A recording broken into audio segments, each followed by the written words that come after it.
why Relationship Hero? What is it, and how did the idea come up? Let's talk about it. Sure, yeah. So Relationship Hero is a coaching service, a relationship coaching service. So the way you use it is whenever you have any relationship issue, whether it's you don't know what to do on your date, you don't know what to text your date, you don't know how to interpret a text, you're struggling in your relationship, you don't know if you want to get married, you don't know if you want to break up, you have broken up but you want to get back together. So any kind of relationship issue that you have, we're basically your hotline 24/7, where you can connect to a qualified, certified relationship coach who actually knows what they're talking about, who's talked to thousands of people just like you, who has a playbook for your exact situation, and you can get very personalized contextual help. And you can also schedule sessions. You can have like an hour-long session. You can learn stuff and apply that in your relationship. So that's the use case for a relationship coach. Before Relationship Hero, that industry of relationship coaching, that segment of the market, it was virtually non-existent, right? It's like, can you name one famous relationship coach or relationship coaching company besides Relationship Hero?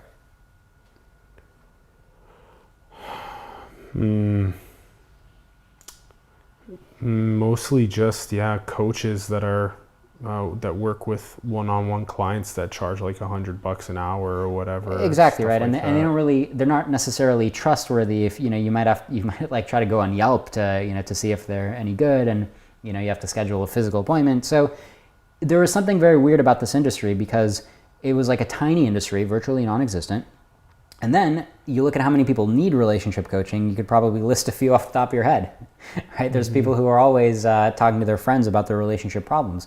And I myself was somebody who needed relationship coaching because I was using a lot of dating apps, right? I was using Tinder, Bumble, OkCupid. I was using all these dating apps, and I would see this white screen, and it would always kind of sap my energy looking at this white screen, because I'm like, what the hell am I supposed to say, right? I'm trying to get the date. Like, why can't I just get the date? Why do I have to like type stuff in a white screen where I don't really care? You know what I'm saying? Like, I don't really care to like randomly shoot the breeze about, a random sports, or like, what do people talk about, right? Like interests, animals, just like have these random conversations when I'm just trying to get a date. Like, what's going on, right? So I was really failing to use Tinder or like understand how the conversations are supposed to work. So I know what it's like to just want to get a date or want to, have a good conversation and just not know how the game is played, basically. So that was my own original experience where I'd go to my co-founder, Liron, and I'd ask him to help me out. Like, hey, what do I say? And him coaching me was the first spark where I'm like, maybe I'm not the only guy in the world who's a little confused in my dating life. Mm-hmm. Okay. So immediately there's this both a use case for yourself with your own sort of realization that there's going to be a lot of people around the world. Now we have democratized information technology, so now we have the devices in our pockets, so it's much easier for us to connect with a relationship coach across a myriad of examples that you gave. It can be about the first message on the screen, or it can be about if you want to marry the person or break up with them, or maybe you're on your 5th date. Maybe it's something else about intimacy or something else about emotional relating. There's so many different ways that you would be able to use a relationship coach. And so, so you saw an important market and you saw no one in the market yet. Right. Okay, and so then you guys decided to build a tech solution to solve this. Okay, so then now let's talk about how you have about 100 coaches right now on the platform. So available 24/7. That's right. Okay, phone or messaging? Exactly, yeah. Okay, so I can call in and have a quick conversation. I can just be messaging back and forth. It's via an app. It's actually, you don't even have to use our app. You can visit our website, you can text us, you can call us. So it's kind of like messaging a friend. You just send them a message or call them. So it's a contact that I save in my phone potentially, like Relationship Hero contact. That's probably the most convenient way to use this, is just text us the same way or call us as you'd call a friend. Yeah. And then so then immediately then you link me up with one of the available coaches. Maybe I build a relationship with maybe Sarah or something, and then Exactly, she's right. usually the one that would come in and work with me if she's available at that time. That's true, but that said, if it's an ongoing situation, most of our clients benefit from having multiple coaches because it's not like we're just a marketplace that helps you find some other coach. We actually train and certify all the coaches ourselves, so we can guarantee that if you're working with multiple coaches, you're still getting quality, consistent coaching. So you're still, they're learning from the same playbooks. They're giving you compatible advice, and they're here for you 24/7 because you don't have to, wake the same coach up whenever you're awake and they might be sleeping. Okay, so all of the coaches go through Relationship Hero training, so they all work with the same playbook. So you guys have developed a proprietary playbook for... Exactly, yeah. So not only did we notice a gap in the market, right? So not only is there no relationship coaching company besides Relationship Hero, if you look at academia, right? If you look at who's researching what fields, there's not really a field of research for what we call applied relationship skills.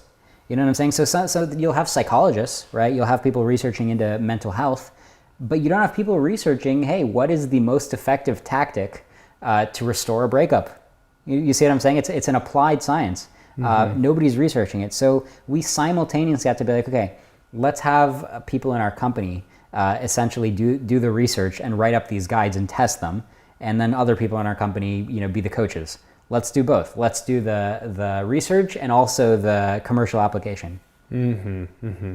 So out of the myriad of social dynamics that exist in social situations, you are building out a catalog, a database of the possibilities, the approaches that you can take to each one. Let's say, type A is to restore the breakup, like you were saying. Maybe type B is the first date, that type of thing. And so let's say for type B on the first date, you have, option A through option Q or whatever of the different approaches that you can take and their efficacy levels, so how their success levels, but then there's always different psychometric profiles for the people. So maybe one person wants you to come in aggressively and ask for the first date, another person wants you to talk more about their cat before you ask them on the first date. So how do you guys have any machine learning that you're putting into play here to be able to figure out if option M is working really well for a specific psychometric profile, and so you're running these patterns and you're analyzing them to optimize?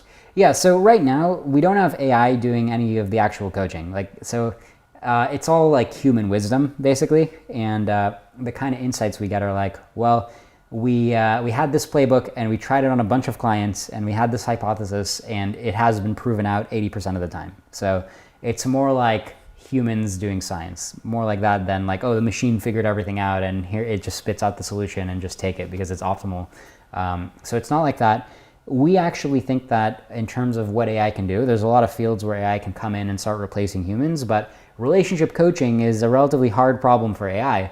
A lot of the most subtle things about human interaction are relationships, right? Like a romantic relationship is a very complicated dance. A lot of the intelligence that's in the human brain is dedicated to those social skills. So it's going to be one of the last things that computers figure out how to do better than us. Okay. Interpersonal dynamics, the nuance of social communication. Okay. Okay. Yeah. That's been up there in one of the last frontiers of super intelligence, of general intelligences. Right. Okay. So then let's talk about the different combinatorics that occur, because I think a lot of people are experiencing stuff that's in the same domain as what you were explaining about your own issue that you had. Okay, so you have this blank screen and you don't know what to first message. There's obviously, again, this word combinatorics. You can message something, how are you? You can message hello. You can message a smiley face. Right. What are you doing? There's more possible conversations than grains of sand on all the beaches. Exactly. So then what is most effective as the first message? Yeah, so if you're just sending a cold message to somebody, the first message, you want to get their interest. You want to ideally spark a positive emotion. And then you want to make it easy and fun for them to reply, right? Because I mean, think about what you want, right? These are all directly related to your goals, right? Your goal is basically to see if you're compatible and to see if you guys can have a good interaction together. So this is basically you manufacturing the thing that you want. If you want a good conversation, well, say something that right off the bat sparks a good reaction. Now, from their side, it's a good conversation. So one thing that's usually good in the first message is to include some kind of compliment, a genuine compliment. And it doesn't have to be like a brilliantly inspired poetic compliment. It can literally just be like, I like your pics. It's like 4 words. But you throw that in, and then you throw in something else that maybe you've observed about their profile, which gets their interest. It's nice if she has a photo with a dog, you might want to say that's a great picture of you with your dog. Yeah, exactly. It's a great picture of you with your dog. And then if you ask a question that's like specific to your dog, like, how do you clean up all the shedding or whatever? I mean, that might not, maybe that's not the most interesting topic. Where do you like going with your dog?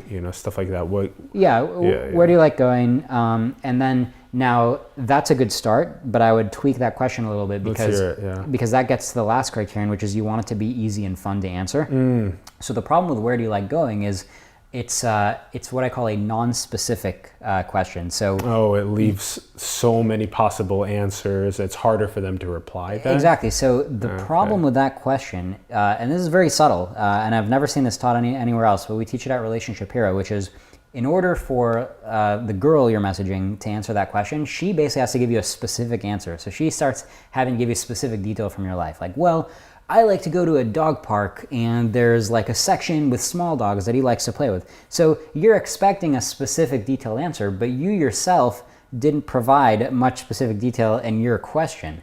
So that is actually a hint that you're sending a bad message if you're expecting more specificity out of the reply than you're providing. Interesting. Yeah, and it's related to a concept in improvisational theater, improv, where if you're a character on an improv, it's kind of weak to be like, what are we doing? Right, where it's stronger to be like, hey, mix in some more chocolate for this candy bar. Like it's considered good improv to be like throwing in detail and painting the scene compared to just putting the burden on the other person to paint the scene. So there's something analogous if you're trying to manufacture a good conversation on a dating app. You should really provide a lot of specific details that the other person can work with. So we can tweak that question and we can be like, hey, your dog looks pretty small. Do you have to stay? Do you have to stay with the small dog area in the dog park? Because suddenly you're like being so specific with your question, and then the other person can be like, haha, no, sometimes he can play with bigger dogs. And suddenly the conversation, it feels like it has this momentum, and the secret to that is the specificity. Okay. I like the comparison here to what is known from improvisational theater because I myself really enjoyed my time in debate and in speech and improv practices. Those are super duper fun. Exactly. And even doing stand-up comedy, these are very important things to practice in life. And so this one's super relatable, I think, for a lot of us is, especially those that like to practice humor, is you can be like, why don't you wear your rainbow socks today? And you'll be like, because my rainbow socks were in the washing machine or whatever. And so, we're opening up a conversation in a fun, dialectic manner rather than maybe closing it off right away with a very, very specific question. Okay.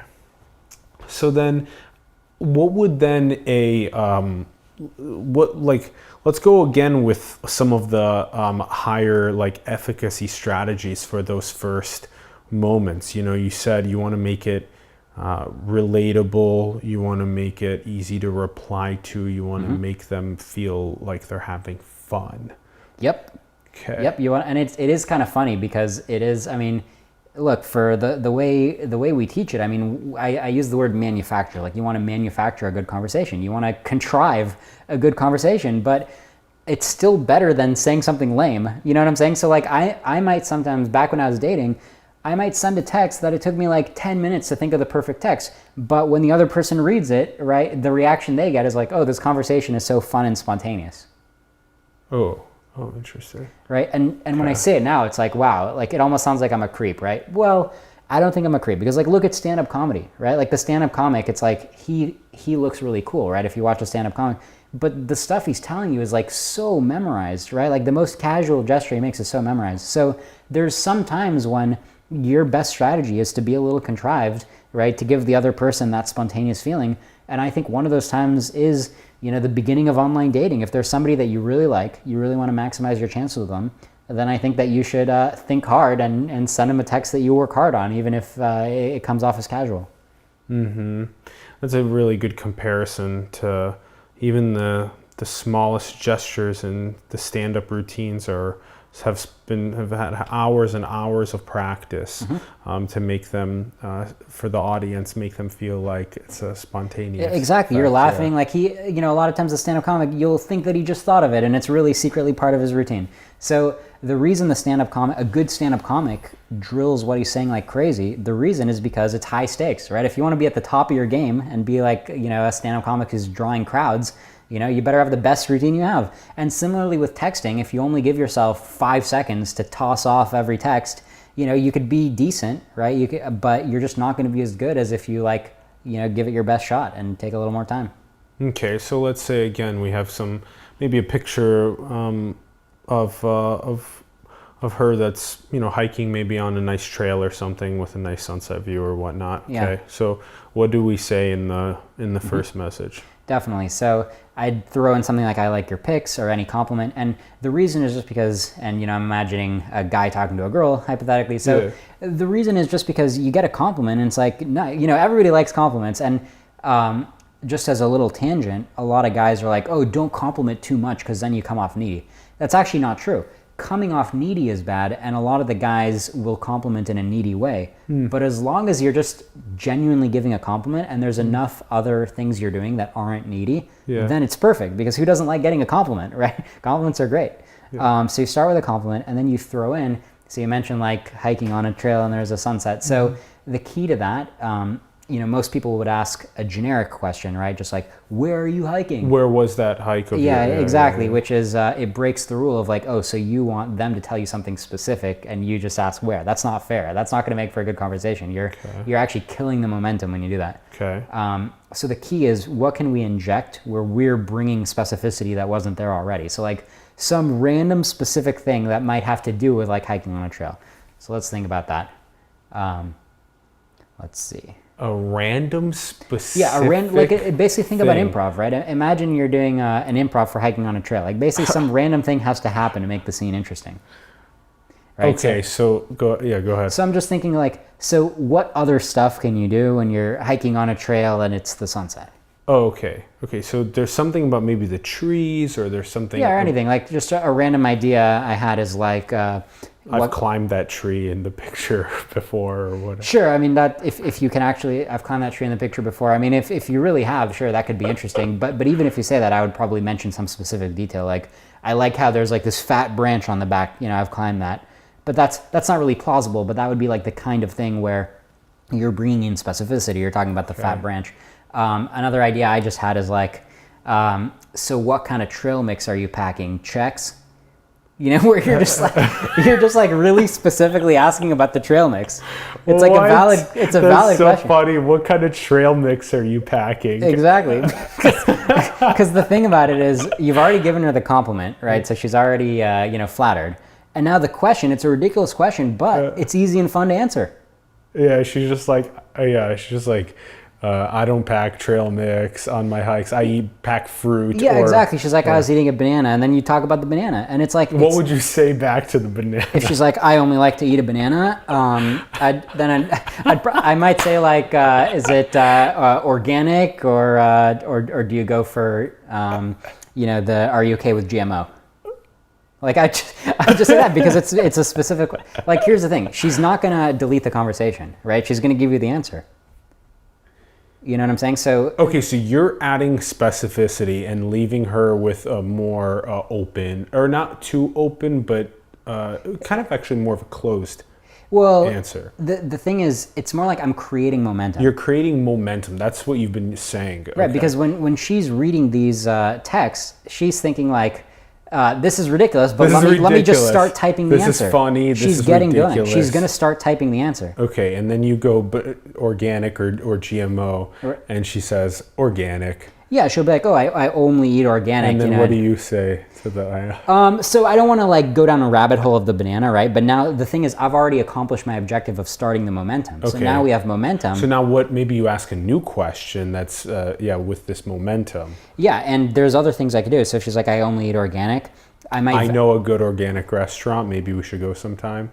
That brings in other concepts, which is I think. What's the other concept that we just brought So in? that's another mistake most guys make is they'll like get like a little bit of rapport, right? Where like they say something and the girl's like, yeah, and they're like, I know, let's go on a date. Let's go on a date right away. So like I got this nailed. Yeah. So this is another principle we teach, which is like, look, if you're a guy talking to a girl, girls get a lot of matches, and so if you're inviting her out on a date right away, that will work if she's already very attracted to you. So like, let's say that the girl's looking at your pictures and she's thinking like, oh, this guy's my type, you know, he's got a dog, I like dogs. So if the girl's already sold on you, then fine, no problem. But a more common situation is that the girl's not sold on you yet, and the conversation you're having is a big part of how she's gonna get sold on you. Yes. So if you just have like one little thing where you both have a dog and then you ask her out, the problem is, you know, she's got 100 other guys where they also have one little thing.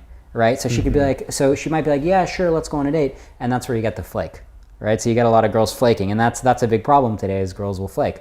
So if you want to have a non-flaky date, you really have to show her why you're actually a better, you know, date. You're a better investment for her, right? Because you want her to get ready for the date, you want her to come out on the date. You know, there's a safety issue, right? She's meeting a stranger guy that she's never met before. She has to go to a location. She might be tired, right? She has to like, you know, put her makeup on, change for the date. Right, so you're asking so much of her, and all you've given her is like, you know, Two nice messages. banana, right? It's just not enough. There's an asymmetry. Like she's seen your pictures, she's seen you say like a couple of good messages. It's not enough for her to make a big investment. Okay, so having maybe a couple days of back and forth conversation where she feels like you're witty and you're also her type and all this other kind of additional information could really up your chances.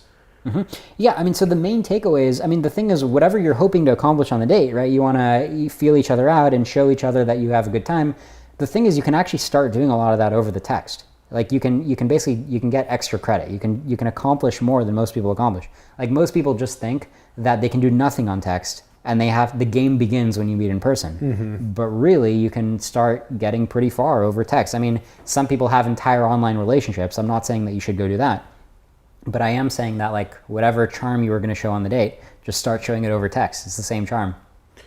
So I really appreciated when we were talking before we started, we were talking about the importance of altering people's life trajectories. So this is very interesting. It's about, now that we have the information technology at our fingertips and we can do something like get a dating coach just on demand, there's actually a greater potential for us to find someone that we maybe align with at a deeper level, intellectually, emotionally, spiritually, physically, etc.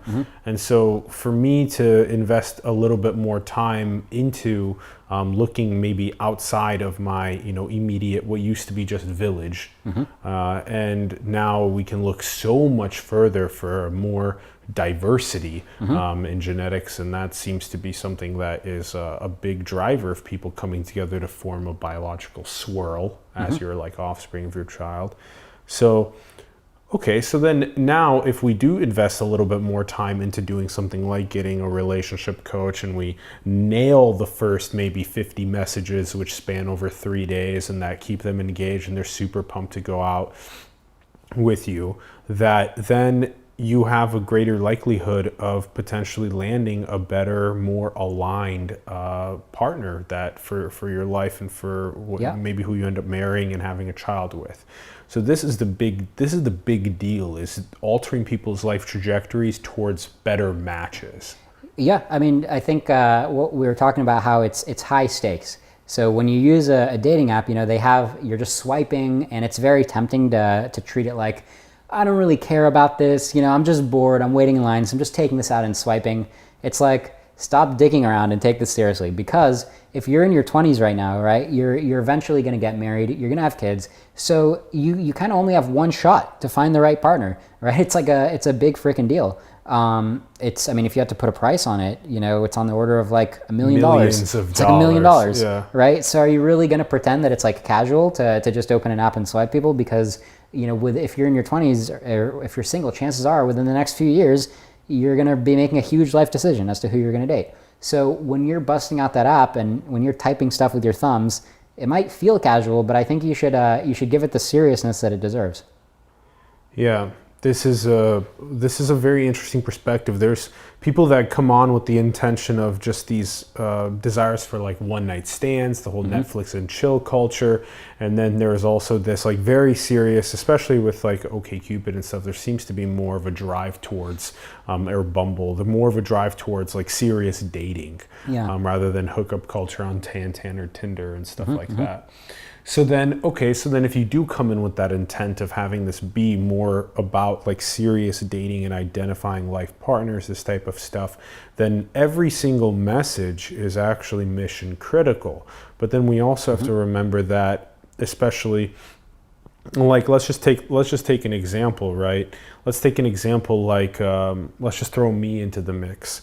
That if I'm trying to build a company, and I'm also trying to go on some dates, how do I decide to invest tens of minutes into drafting these messages? Yep. When I don't even know if these people are going to go on dates with me. Yep. And then I also am trying to build a company and climb up the hierarchy and become a better and better mate for these potential partners. Sure. So yeah, what are your thoughts about that? So you have a certain amount of resources that you can invest into, attracting and finding a quality mate. You have a certain amount of total resources. And let's say in terms of time, let's say you have 2 hours a week that you can devote toward dating total, which is not very much time if you're serious about doing it. You probably need more time than that. But even if you only have 2 hours a week, it's like, okay, so you can argue, I only have 2 hours a week, so I don't have time to be like spending 10 minutes on a message. But I mean, what's the alternative? How do you do it without spending the time? Maybe the alternative is something like really focusing on like self-work and becoming a better and better mate that's higher and higher up on the hierarchy. And then it becomes a little bit easier and easier to attract candidates for dates. And then you're not chasing, but rather people are coming to you. Sure. Yeah. So, it's definitely, a lot of people will prefer, richer mates, right? So if you're working hard at your career and suddenly, your income goes up significantly, that is gonna, that's gonna help in your dating life, right? If you're going on a date and you're able to, buy as many drinks as you need, go out to nice meals, like it's no problem. That's definitely a strength, if you can do that. And for both sexes, if you have a nice apartment or a home or whatever it is to bring your date back to, this is also a huge deal. This is a big deal across the world as well. Yes. We just came back from doing partnership interviews in China, and this is a big deal for a mate, for the man to have a piece of real estate. Totally. It's a huge deal, and grandparents are funneling money into their child to have a property to become a better choice for a mate. So there's all of these different pieces. So the key here is ROI, return on investment, right? What do you have to spend and what do you get back? So let's say that you're like fresh out of college and the best job you can get is paying you $40,000 a year. So if let's say you go to a coding boot camp, right? And it's like a 6-month coding boot camp, and by the end, it can teach you to make 6 figures, right? So it can more than double your income for 3 months. Well, that's probably a good investment for your own life as well as for your dating, right? That's just a great ROI. It's a great return on investment. Now, let's say that you just hate computer programming. You don't have access to a programming boot camp, so that path is closed to you. And you're making $40,000 a year, and you wish you could make more, but you just don't really have a reliable way to make more fast. Like maybe you can work overtime, you can bust your ass, and you can make $50,000 instead of $40,000, but then you have like no time. So you're not going to get a high ROI trying to increase your income. But if you work on your text messages, right? If you spend a few extra minutes a day on your text message, that could actually increase the number of quality dates you get by like 50%. Right? Okay, interesting. So if you find yourself maybe closer to, like, let's say the middle of a financial hierarchy, and you don't see yourself with a lot of upward movement, that if you work on investing maybe a dozen or more hours into your messaging game, you can potentially procure higher level mates. Right. Okay. There's so many strategies, right? And you just want to see what strategy is going to get me the biggest results the fastest. If you're somebody who, if you're a very outgoing guy, right, and you look good, maybe if you've been working out, you got muscles, maybe what you should do is, hit the bars, right? Hit the bar scene and chat people up, right? That might be your best strategy, and forget about texting and entirely work on chatting. And in person, and that's an in-person dynamic, yeah. Yeah, versus the messaging. Right. Now, if you're an introvert and you're going to bars and you're trying to get better at talking to people at bars, my advice would be write it off. Just accept that you're not good at talking to people. The same way as like the person who doesn't have a path to a higher income. It's like, okay, don't worry about the income, or don't worry about being attractive at bars. Just accept that you're going to be in the corner of the room, nursing your drink and not talking to anybody, and talking to your friends, and then you go home, but you're a monster on Tinder. That's okay, right? It's okay to just play to your strengths. Yeah.